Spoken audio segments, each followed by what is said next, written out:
You know what time it is. It's your favorite social media coach, Melle Howard. Coach Melle in the building with your favorite cool uncle, Uncle Flood, and they're going to take you inside the game.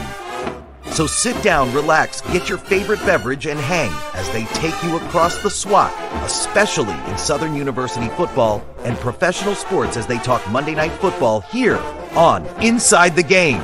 All right, let's get into it.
What up, what up, what up? How are you guys doing today?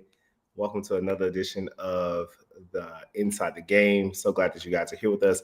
Unc is driving right now, so all we really see is the white beard. So as soon as Unc is situated, gets his light on, he will be here with us. I think he may be able to chime in eventually here today, but we are here after a stress-free weekend of football because the Jaguars are on a bye this week.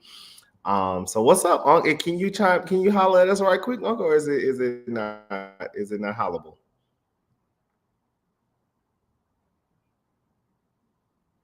I don't think Unc can holler at us right now, but we will give Unc some time to get situated. But welcome to the Monday night before Bayou Classic.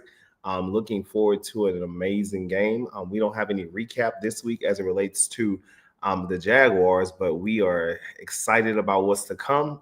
2 full amazing weeks of amazing Southern football. And so, Unc, what you have to say for the people on this Monday before Bayou Classic as you drive and watch the road, hopefully? All right, look, this is Bayou Classic weekend. It was no way I was going to miss this show. I don't care what was going on.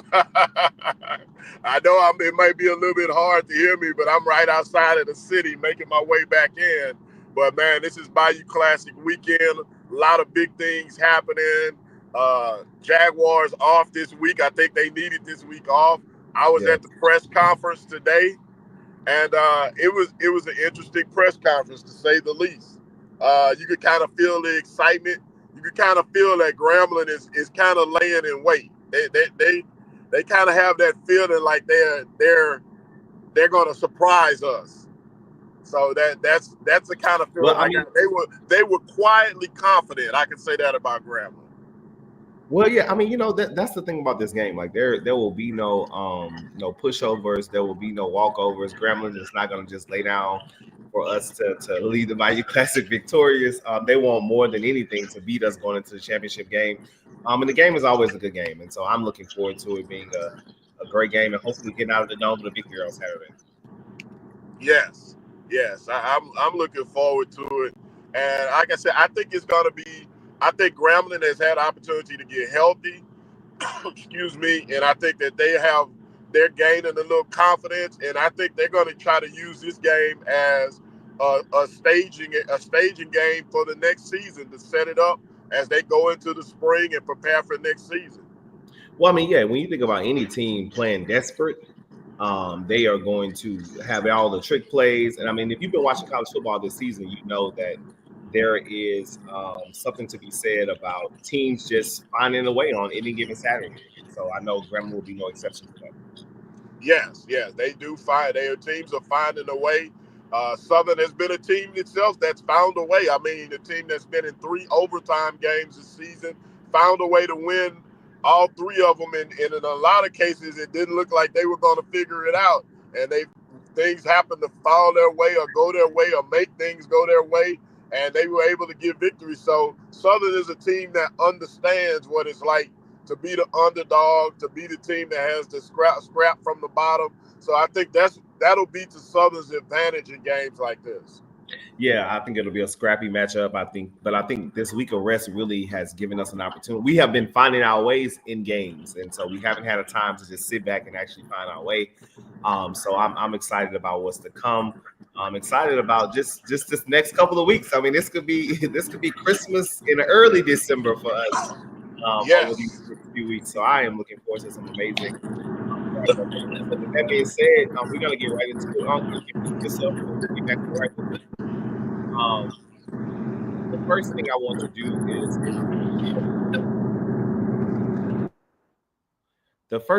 to do is so this past weekend I had an opportunity to visit the Soul Bowl, and so we should have my highlight. Well, not my highlight, but a highlight that I would like to share with you guys, and then I will give a recap of what happened in my experience of the Soul Bowl as a non-ASU, non-JSU person. So, if you have that, listen up. It's the grand finale of the regular season, baby. Sure. This is what it's all about right here. Alcorn versus Jackson State. Let's go get it. It's that simple. Welcome to Jackson, Mississippi. Welcome to Jackson, Mississippi. Jackson State made itself feel right at home in the regular season finale at Alcorn. Welcome to Norman, Mississippi. Welcome to Jackson. The Tigers' defense limited the Braves to only one first down on their first two possessions, which set the tone for the rest of the day.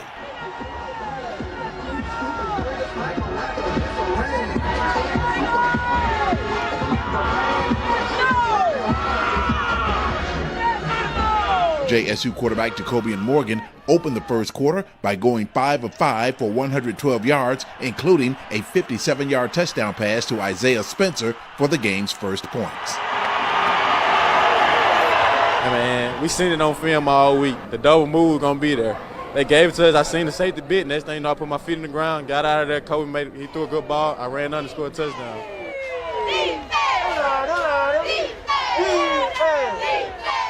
Jackson State's defense held Alcorn to 112 yards through the air as A.J. Petty picked off this Xavier Vaughn pass in the first quarter, his second interception of the year. They got me by my shoelaces, man. It's all good. We're going to take the niggas to the crib, though. Yeah. Man, I just got to give all the credit to my D-line, man. They got back there and they made it happen. I give all the glory to God. That's it. That's it, man. That's all I got for that. The Tigers capitalized off the turnover when Irv Mulligan ran 5 yards untouched for the touchdown, extending JSU's lead to 14-0. All day, baby. It's going to be a long day down here on the yard on the Education Reservation. We're coming back with a W, getting ready for the SWAC championship. It's going to be a long day. Before JSU would get comfortable with the lead, Alcorn cut it to 7 on an 82-yard touchdown run by Jacorian Sewell, but that would be the only highlight for Alcorn the rest of the day.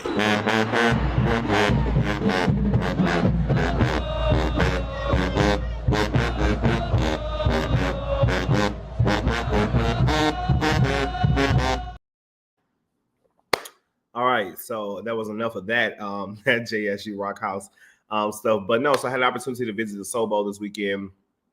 It was an amazing experience. If you haven't had an opportunity to check out the Soul Bowl, I would encourage you to go. I prefer it when it's at Alcorn. I just like the tailgating experience much better. It's like the homey, like really good environment when it's at the reservation. As you can see from the game, Jackson State clearly came out to make a statement, dominated Alcorn from beginning to end. There was not much Alcorn could talk about during that game. So did you have an opportunity to check out the game, Unc? And if you have any thoughts about the Jackson State performance versus Alcorn? Surprised by the way Jackson State dominated Alcorn from beginning to end. I thought Alcorn would put up a much better fight, in particular being in Norman, being in Alcorn, but Jackson State just came out and completely dominated them and took away any hope they had of competing in that game. So, and I knew the atmosphere was going to be electric. The tailgating in Norman is second to none, especially when certain teams that are Southern or Jackson there really put on a good show in Norman. So I knew the atmosphere would electric. But I was totally surprised that the way Jackson State dominated that game from beginning to end.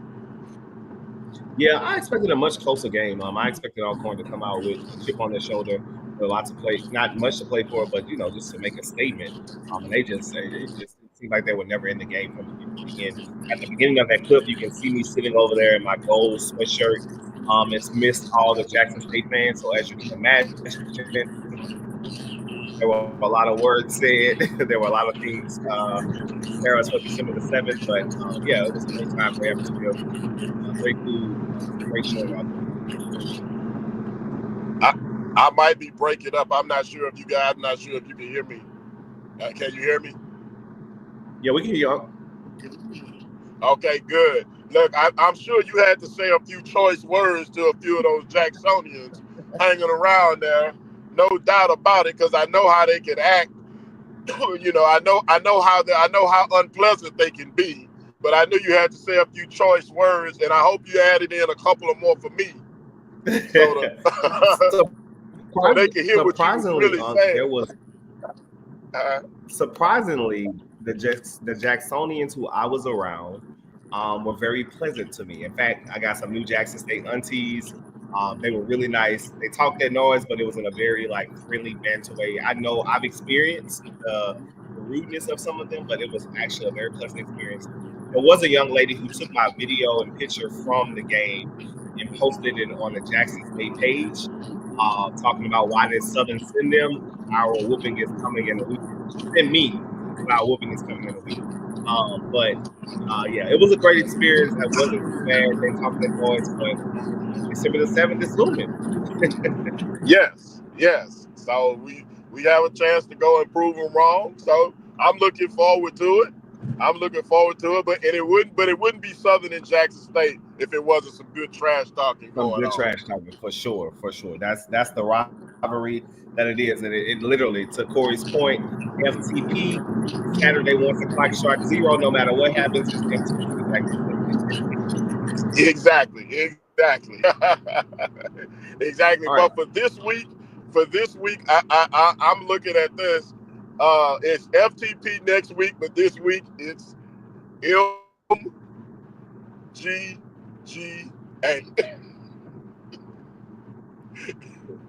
It's #MGGA.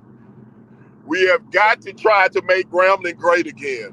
Otherwise, they will not show up for the Bayou Classic. Yeah, well, I'm hoping the Grambling folks show up, this year. Support your team. That was just going to be my same words to our fans.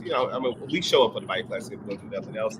But yeah, we got to show up and support the teams. It's tradition. It is what it is. No matter the product that's happening on the field, the Bayou Classic is a good time. So looking forward to seeing everybody in the dome Saturday. Unc, you want to talk about your players of the week, games of the week? Yeah, my players of the week. I just want to send it out to all the young ladies and congratulate all the teams who competed and won the state volleyball championships this past weekend in Kenner, as they competed for the championship. All the volleyball teams, all the young ladies who competed for those state championships across the state, congratulations to them. They are all my players of the week. Congratulations on those state championships. Yes, congratulations to the state championship folks. And also shout out to all the high schools still competing in high school football playoffs and championships. Looking forward to some really good games this weekend. Of course, shout out to the lab who will be traveling to Kentwood on Friday.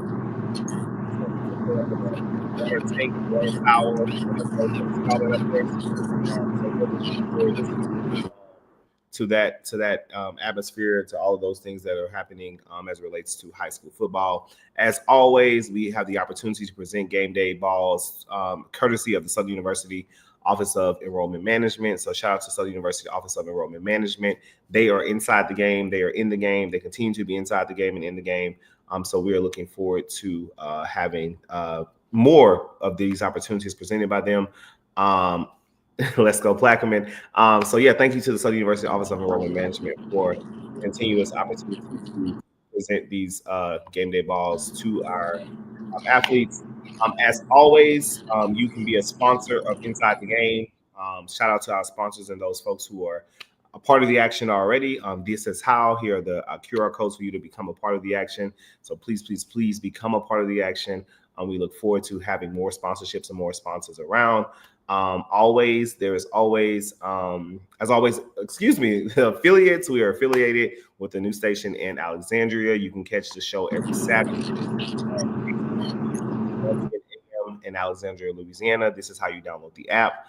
We are also on YouTube.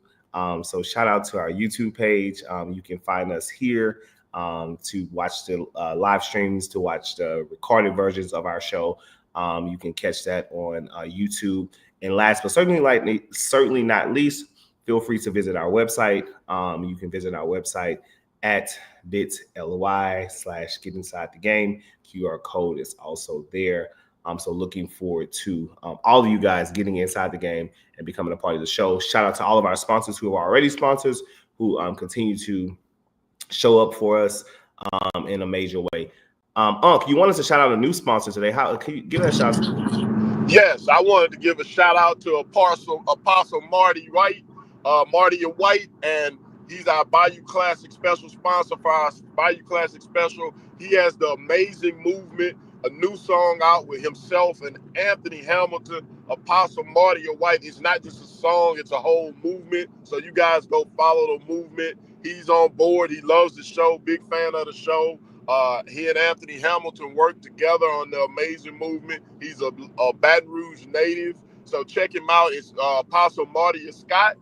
And he has the Amazing Movement, and he's a big supporter of Inside the Game and all the things we have going on. So he's going to be with us through our Bayou Classic and Celebration Bowls and all of that stuff as we do our special shows. So appreciate him coming aboard and joining us. You guys go log on and tell them that that Coach Melle and Uncle Flood from Inside the Game sent y'all to check it out. So y'all go download stream the video, send them a message. Anthony Hamilton might reach back out to y'all. I don't know. So, go do that and follow us, Apostle Marty Scott and the Amazing Movement along with Anthony Hamilton. No, we appreciate for sure. Appreciate the sponsors, appreciate the new sponsorships. As always, we look forward to you guys getting inside the game. So we did not have a game last week to recap, but we do have a couple of games that were played. So first up, Texas Southern beat Arkansas Pine Bluff 31-23. Any thoughts on that, Uncle? No. I actually tried to watch part of that game, and it was I don't know, man. Those two, you see some pieces, you see some things that maybe they could build on, and you never know how things go with the transfer portal and things going from year to year. But man, it was some hard to watch football. I tell you that. And I know people look at some of the games and say, well, a lot of it's hard to watch, but it was kind of hard to watch those games. And I just hope they get better and hope they can use some momentum to carry it in the next season and play some better football. Yeah, and another very interesting low-scoring game. Purview 6, Alabama State 9. Yeah, that was a tough one too. Purview, and Purview ends up not renewing Coach Bubba McDowell's contract. They chose to go in another direction and not give him a new contract. Alabama State, struggling to close out the season. If they haven't had bad luck, they'd have no luck at all. Alabama State, between being picked to win the East and then having all of your quarterbacks get injured in the season with a wide receiver playing quarterback, and just the fight with Jackson State, they just haven't had a good season this season. So yeah, they had some opportunities to do some things, and so Charlemagne that game was very fair. I had to stop, even tuning in to check the updates.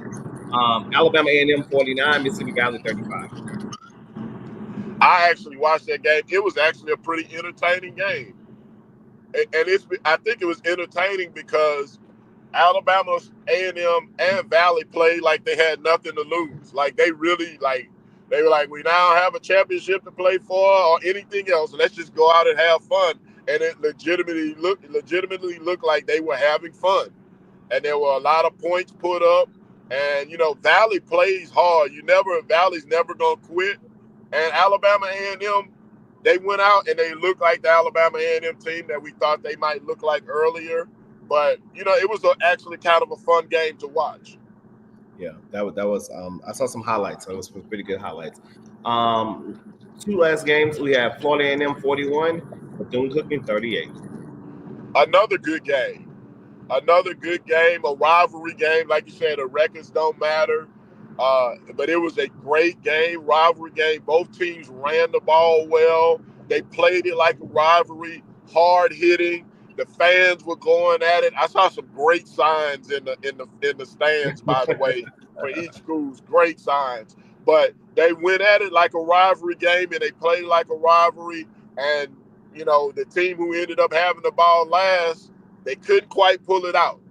But Bethune left some opportunities on the field. Fam took advantage of them. Bethune couldn't take advantage of them. Ended up being a heck of a ball game. But like I said, it was enjoyable to watch, and it was a true rivalry game. They played each other like rivals. Didn't give up. Played hard nosed and played to the end.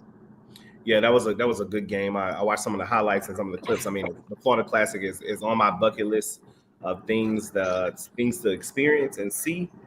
So that was a good game to see. And shout out to FAMU. Bethune-Cookman has played tough all season. They've had some serious unfortunate events, but they have played very tough this season as it relates to just competing. And also obviously we already talked about Jackson State and Alcorn as it relates to that game. Next week we have some games, a makeup game as it relates to the Hurricane game. We have Alabama A&M and FAMU. Any idea what's going to happen there? You know what? I have no idea, but I know that for Coach Maynard's sake, that they need to go out and win. He needs to go out and win because there are whispers. I don't know if he's actually on the hot seat or not, but there are rumors flying around that he may be. And the fact that Miles and Coach Sam Shade they're winning playoff games at Miles now, Division II playoff games. Sam Shade is a name that's been mentioned around the program. So I feel like that Coach Maynard needs to go out and he needs to win convincingly against Florida A&M. I agree, and we'll talk about that coaching cycle circus shortly after these recaps. Tuskegee and Alabama State. Tuskegee and Alabama State. Tuskegee just doesn't have, at least to me, they're not the Tuskegee of old. I don't see them beating Alabama State, but then Alabama State is not, I don't know what's going on in their program either. I'll be honest with you. I would not be surprised if after this season Eddie Robinson steps down. Yeah. I'm not saying that he will. I have no inside information that says that he's going to do it. I'm just saying my gut feeling is that he may feel like, hey, I've done all I can. This is not what I signed up for.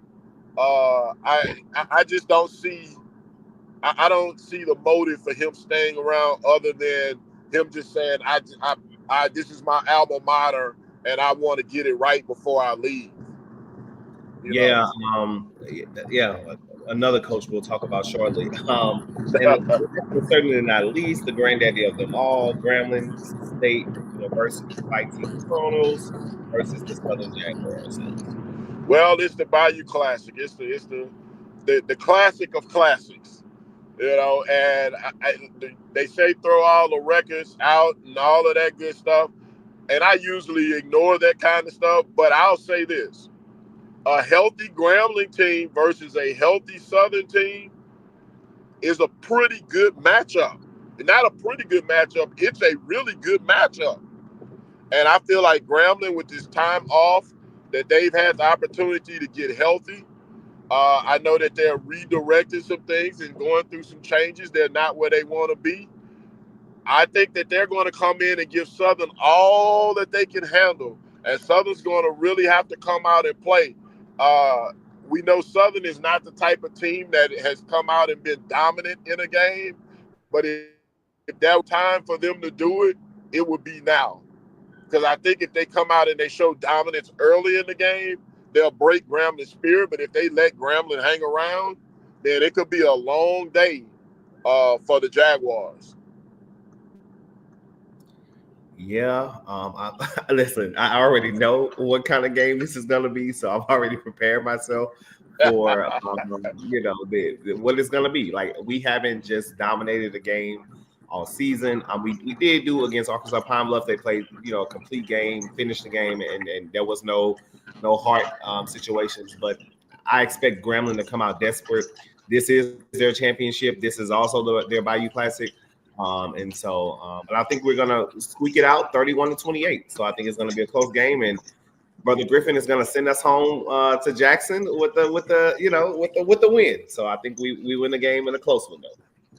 I hope so. That's I'm hoping we win it going away. I don't want to coach because I honestly don't want a hard fought game, because I know the harder Grambling plays, the harder it's going to be for us next week to be healthy against Jackson State. So that's why I'm hoping that Southern comes out dominant. But I know Southern, they haven't done that all year. I know this is the Bayou Classic. It's going to be a hard-nosed, hard-fought game. I just want us to come out healthy with a victory, and more importantly, to come out healthy. Yeah, I want us to come out healthy. I mean, because the reality is, like folks say, it is the Bayou Classic. The Bayou Classic is the most important game to some people, but we still have a championship to play for. And so I would love for us to come out, and it's 28-0 before we even look up. And then we've shown over time after time that we don't have fast starts, but we find a way to win. And so I am hoping that we get out of here, find a way to win. I think we will. But to everyone's point, like, I need to blow out for my stress level, for my to just enjoy the festive, the idea of what the classic is. So we are looking forward to an amazing Bayou Classic. But thinking of Bayou Classic, so as the regular season is coming to an end, we are at an end with the regular season in our games. There has been a lot of conversations on the coaching carousel. So first, here's what I'm hearing. I'm hearing that Coach Maynard will be out at A&M, and I'm hearing that our beloved Coach McNair now is top of mind to a lot of schools who are looking to replace coaches this cycle. What are your thoughts there? The two jobs that we know that have come out, that are Prairie View is coming open. You're saying that the Alabama A&M job is coming open.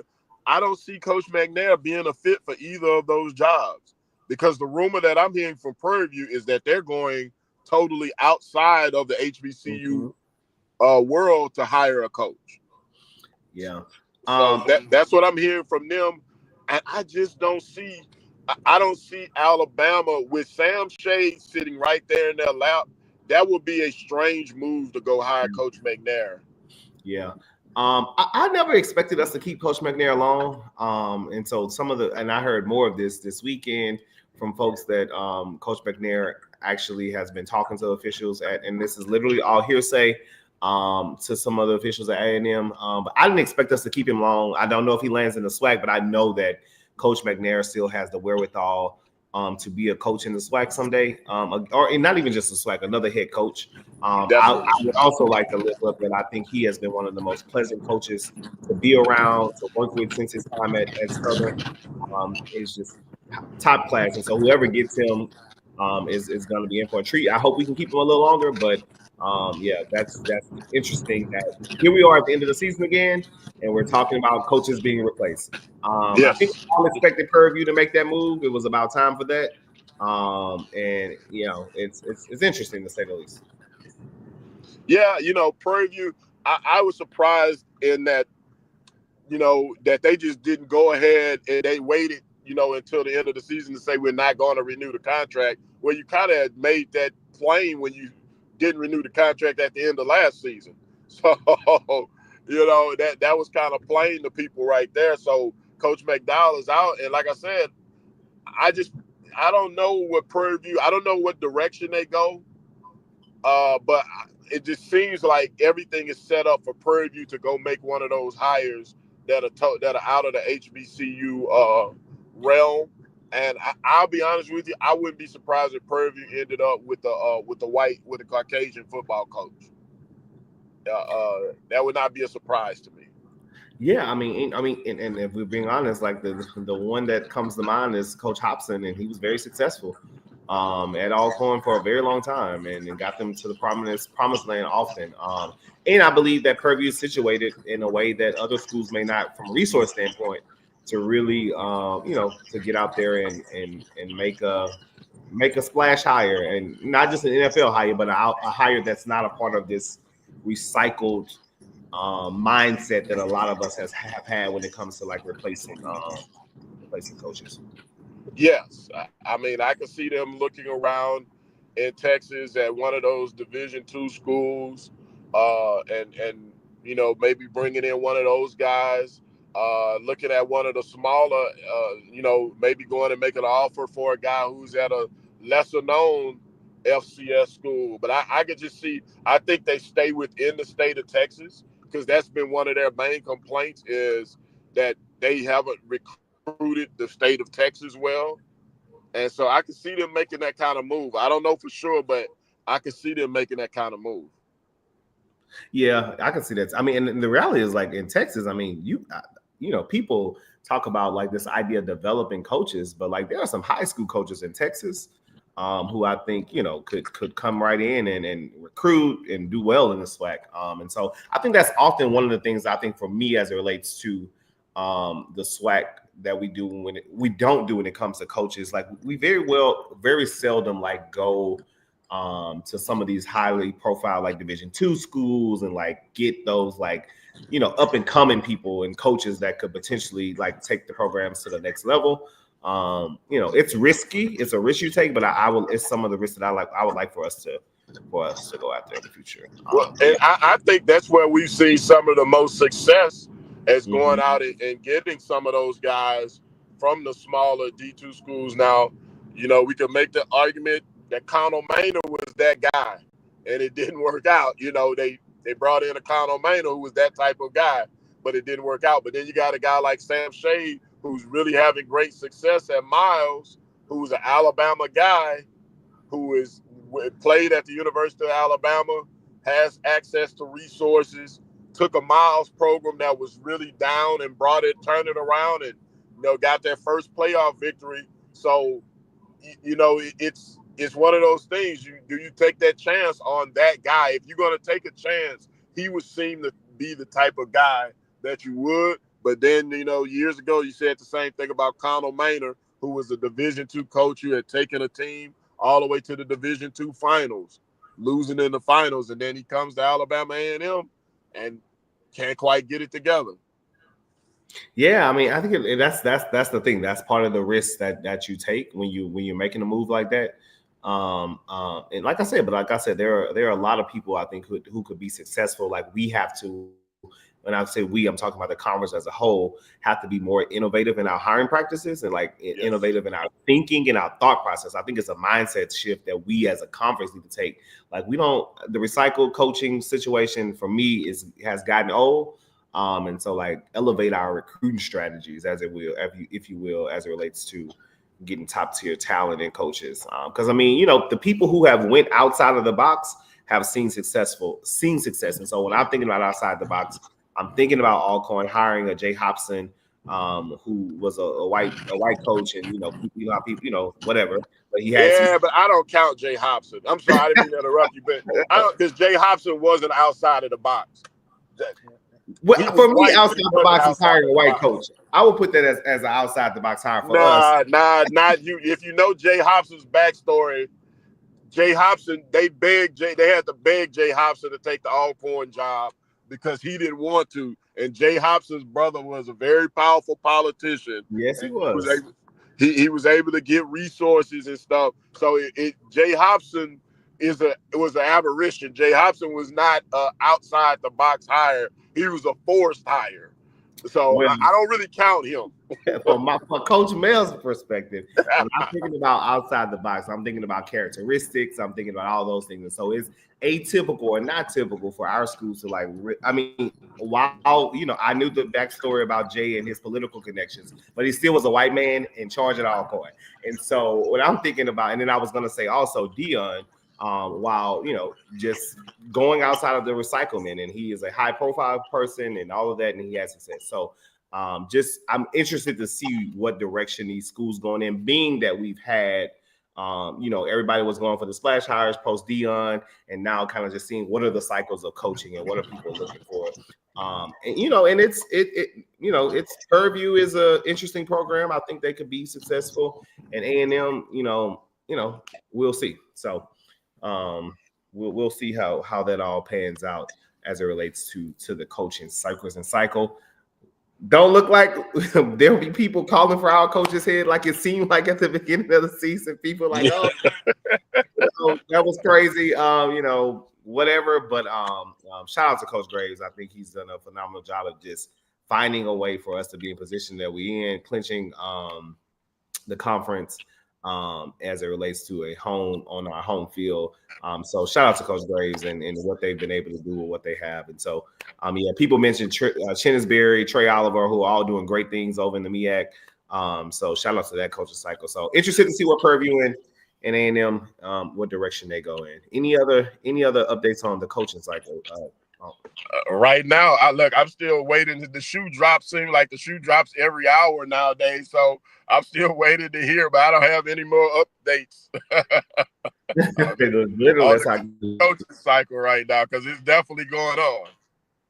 Yes, it's definitely one of those things. And what the last thing I'll say, because this is also applicable to our conversation that we'll have when we start talking about Monday Night Football, is the idea for people.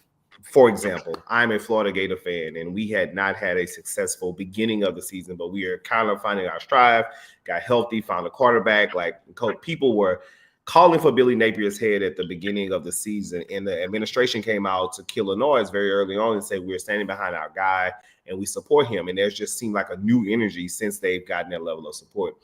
People are so quick to fire coaches, and it's like any other thing, like, we all are like in a win now mentality, but like, I don't always think that the answer to that is firing football coaches when you have a continuous cycle of firing. And so I'm a fan, I'm passionate, I want to win, but like this idea that we need to fire every coach who doesn't win in one season. I'm going to sign off. I made it in. I'm going to sign off, and I'm going to sign back in a few minutes.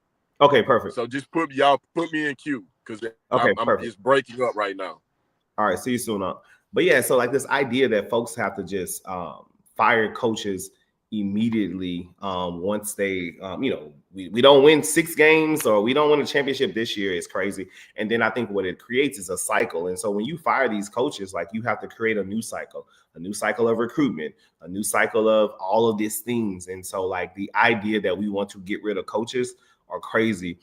During the NFL segment, I talk about, how there are people calling for the 49ers to fire our coach. And I'm like, are you serious? Like, the amount of success that we have had over these last few years versus where other people are is insane. So really just intrigued by this cycle of coaches that are happening in our division, in our league. Uncle's getting ready to sign back on, but that's our conversation about coaching cycles. Tell me what you guys think about our coaches. I've heard some folks chime in as it relates to what they think, but I don't think we should be out here firing coaches. We do have announcements to make as it relates to the SWAC championship. Tickets are on sale already. There should be a link. Yes, the SWAC football championship will be held at Mississippi Veterans Memorial Stadium. The game kicks off at 1 o'clock. You can go get tickets on Impact Tickets. It is also election day on SWAC championship day, so please make sure you're early voting. Early voting ends on the 30th, and you have until then to early vote. The tickets are $50 for general admission, $70 for reserve. There were some $90 box seats available, but those are they've all been bought. Game day colors: Columbia blue, not Royal, not Navy, Columbia blue. So yeah, we're looking forward to seeing everybody in Jackson. I know the last time that we went to Jackson for the SWAC championship, our attendance was not our typical Jaguar Nation attendance. So we encourage you all to go out, come out and support the Jaguars. No matter what happens on Saturday, we have a championship right there. So we have to support our team. There are buses going. We'll drop links. Quarterback Club has a bus going. There's some other entities that have buses going. Brittany said we wearing what we want. No, you're not. We're wearing Columbia blue. We are coming in one accord. Brittany, I ordered our cowbells. We're gonna be ready. Our megaphones, everything. But yeah, no, come out and support the Jaguars. And if you don't want to wear Columbia blue, I would much rather your body there than you be in uniform. But if you're not in uniform, I will talk about you. But yeah, so it's going to be a good time. Purchase the tickets. Tickets have been moving. I've been checking the ticket sales daily to see what they have. And they are moving and they are coming along. So we look forward to that. We are waiting for Unc to come back. You better have your Columbia ready. We are waiting for Unc to come back. But while we wait for Unc to come back, why don't you guys go ahead and drop your Bayou Classic predictions in the chat. Bayou Classic predictions in the chat. And so Unc is going to come back on and we're going to transition to our NFL statement. But yeah, so a couple things while we wait for those predictions and wait for Unc. 121 is where 9W will be sitting for the SWAC championship. The game is at 1 o'clock. It will be televised, but we much rather you're in the stands. Also, make sure that you vote prior to next weekend because election day is on the SWAC championship day. As of right now, there has been a dismal amount of registered voters who have voted, and we have a mayor's race on the line. So make sure you go out and vote. We have city council seats on the line. Make sure you go out and vote before you get to Jackson or early until the 30th as it relates to this game coming forward. So looking forward to seeing you all in New Orleans on Saturday, as well as looking forward to seeing you all in Jackson. Unc is getting situated. And so now we are going to hop right over into our Monday night football situation, or our NFL talks, I should say. And as Unc gets situated, and we will start with the big four. We will start with our 49ers, who were destroyed, to say the least, in Green Bay. Go Pack Go 38, Niner Bang Bang 8, 10. What are your thoughts on the game? Let me get my earbuds. Here I go.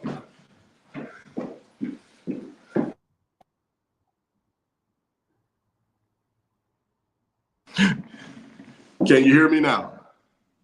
Yes, perfect. All right, good.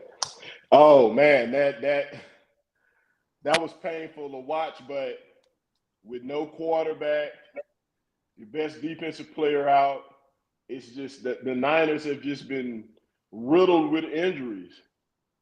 And they did their best to kind of hang in, but I knew once they got the big return, a penalty, which I didn't think was a penalty, to call it back.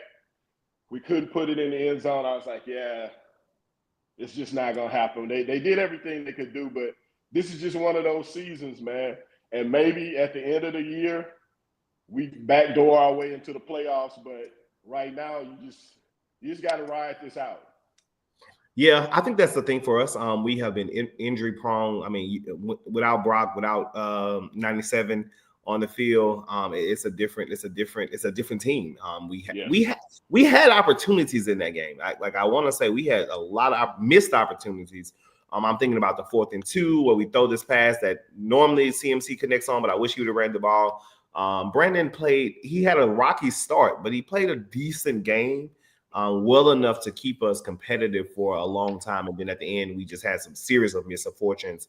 But I'm thinking about the season about 3 years ago where we had to win our last game against the Rams. And then the Saints had to lose in order for us to get in the playoffs. And we beat the Rams and the Saints lost. We got into the playoffs and made a run all the way to the NFC Championship. So what I've kept telling folks is that, like, we have to ride this wave. We're still only a game out of first place. We play everybody that we needs to play in front of us. We will be extremely healthy next week in a very pivotal game against Buffalo. Like, I'm thinking Drake Greenlaw should be back next week. Brock Purdy will be back. Like, the whole Trent, everybody should be in full force. So, so we have an opportunity. Until we are out, we are in. And mathematically, we are in right now. And so I am keeping the faith that they will prove us right and get to the playoffs. Our other big three team, the Saints, was off. So the Cowboys and the Redskins. Did you get an opportunity to see that game? I watched. I didn't see all of it. I watched most of it though. I'm like, dang, the ending Commanders? is insane. I've never seen an ending like that. I've never seen an ending like it was like 13-9 with 2 minutes to go, and then it just went crazy. Yeah, and it just everybody just decided they were gonna do whatever. So yeah, that was a crazy ending to the game. I was disappointed in the Commanders. That if you can't beat that Cowboys team, if you're supposed to be a playoff contender like the Commanders are, your season is looking up. You probably got the rookie of the year as the quarterback. You gotta beat that. You gotta beat that Cowboys team. You gotta beat the Cowboys. Yeah, you gotta beat that Cowboys team. My coworker is a huge Commanders fan, and they have a different energy about their team this year. And to that Cowboys, there's at home, there's just really no excuse for them losing that game. And I was thinking, like, dang, like they had so many opportunities. They get to the end of the game, tied up, then the kicker just do whatever he decides to do, and they lose that game. And I still am like, if you want to let the folks know, let the world know that you change your team and you're a different team and you're a different brand, which you are. They play with a different brand of football with Jaden back there. You got to win that game. And so, yes. I mean, yeah, you got to win that game. So there's no excuse for that. The Saints were off. They play the Rams on Sunday after Bayou Classic. I'm looking forward to that game. I plan on potentially going to that game in my Niner gear. We need the Saints to win. Keep things where they are. Go Hootats on Sunday. That's right.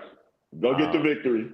Go get the victory. We have a tough one next week. We play the Bills Sunday Night Football in Buffalo. In a snowy.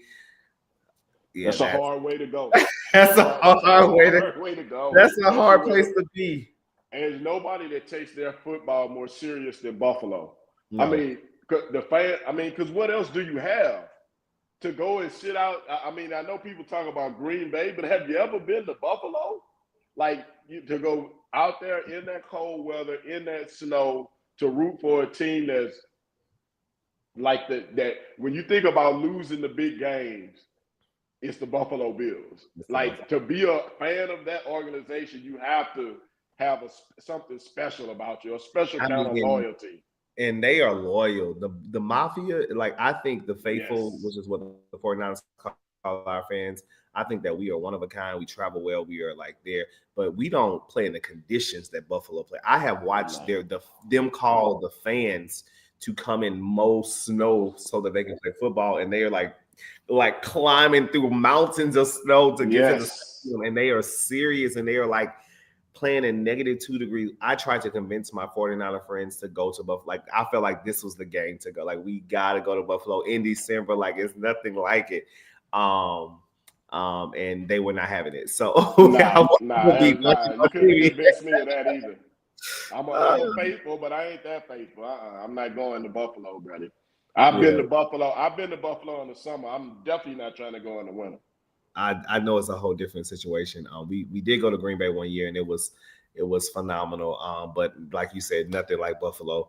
But yeah, so that's our NFL teams. Like we were talking about the coaches being fired, and there are people who are talking about Kyle Shanahan should be fired. Let me just be the first to say I think that that's the most ridiculous thing that I've seen. When you look at data of head coaches and their success level, it's literally Andy Reid, Kyle Shanahan, and everybody else. Like what they've been able to do over these last few years is like impressive. And like, I just don't understand what do you, if you fire Kyle Shanahan, where do you go from there? So to the faithful who watch this show, please and thank you, stop. Not even a conversation in my mind. Yeah, I mean, and I get it because the head coach is the most present guy. He's the most visible guy. You always want to you always want to say, well, let's get rid of that guy, but I don't think that's really a smart move at this point. It's, in particular with the team, when you look at the injuries that the Niners have suffered, you don't fire the coach. I mean, it's just I just think it's ridiculous, but people continuously talk about it. So tonight we have the Ravens and the Chargers who are already playing. Baltimore is actually trailing at the point because we started an hour late. The game has already started. Baltimore 0, Chargers 7. Harbaugh is doing himself a good thing over in Los Angeles. I was about to say San Diego. Yes. Los Angeles as a new coach. So shout out to him, our former coach who went to Michigan, who's now at the Chargers. I always liked him as a coach. Wish we could have kept him a longer time because he was all right with me. Yeah. He has a stud of a quarterback in Justin Herbert. Yeah. So so that right there in the NFL, if you can start with that, you'll be all right. Especially a guy like Harbaugh who knows how to win games. He knows how to build teams. So he started with a stud quarterback, and he's building from that. I'm not surprised he's doing well at Los Angeles. I expect him to be even better as they go along. Yeah, I think it's only up from here for him, and he's just a hell of a coach. Like we were dismal before he came to San Francisco. He turned us.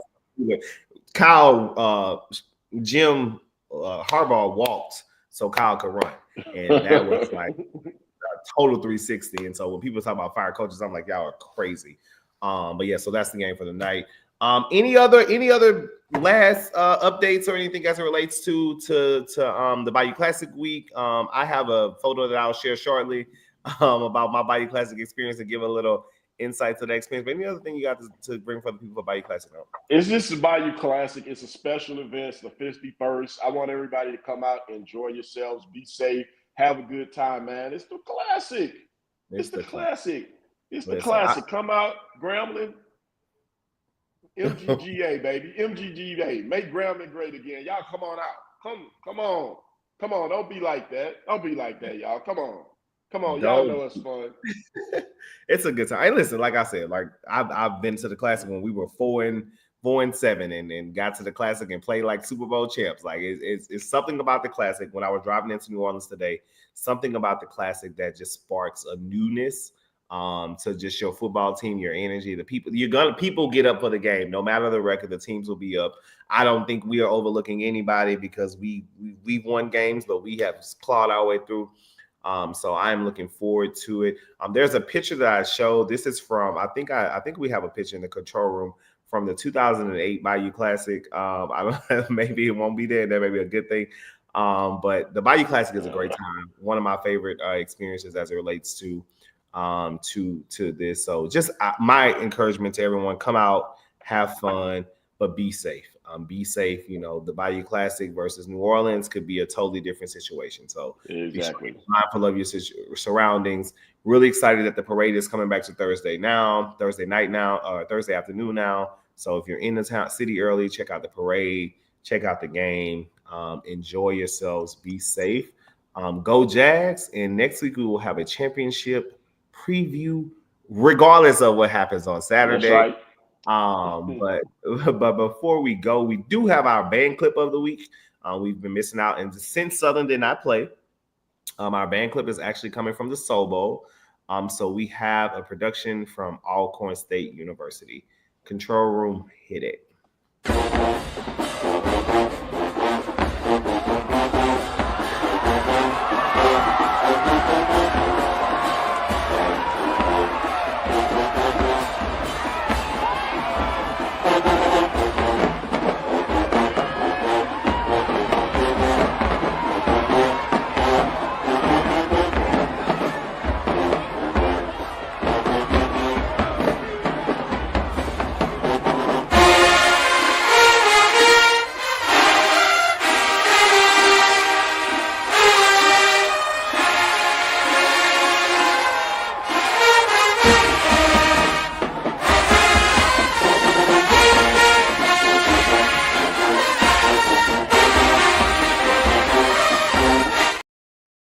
So what you saw there was the Golden Girls from Alcorn State University.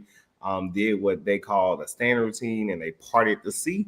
I think it was impressive for the clip of the week. Listen, I love bands, and I love the production of it. As a former trumpet / baritone player, can appreciate good music quality, and also just good entertainment quality. And so that was the moment of that game for me. I think that was just the energy that we needed from the season, and the energy that we needed from the people. So that is my band clip of the week. Shout out to the Sounds of Dynamite for doing your thing, and the Golden Girls for parting the sea and getting the people what they want. So that's my band clip of the week. I know you don't like bands, but what you got to say about that? No, I don't. No, don't say that. I don't dislike that. But I saw that clip. It's been making the rounds. I thought it was a really nice clip. It was really really cool. I hadn't seen that in a long time, so that was something new and innovative. Yes. So yes. I was glad to see that. That's all I asked. Just be new and innovative. That's all.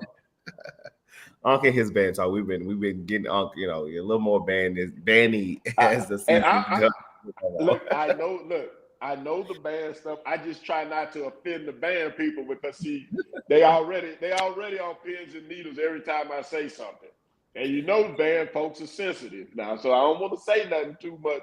I don't want to go too far about the band folk. Now, Yeah, band folks are definitely sensitive. Band folks are definitely crazy, especially we actually moved our section, well, not at the home games, but at away games. We moved, like for Jackson State, for example, we moved a section away from the section right by the band for that exact reason. Because we trying to watch the game and y'all fussing at trombone players and all of this. See, it's a whole different thing going on. A whole different thing for them. Like the game is supplementary to what they have going on with bands when it comes to stuff like that. But no, shout out to the bands. We have some great weeks of bands to come. Boombox Part 2, the best band battle in football, and then we get to see it twice. But that's all I got for today. I'm looking forward to a safe holiday weekend. Make sure you go vote. Make sure you come to the Superdome on Saturday. Go Jags, go Jags, go Jags, go Jags. Go Jags. Go Jags. Right. It's Bayou Classic, baby. All right, you want to give us the closeout? Yes, indeed. Man upstairs says the same. We'll be back at the same time in the same place because, as always, we'll take you inside the game.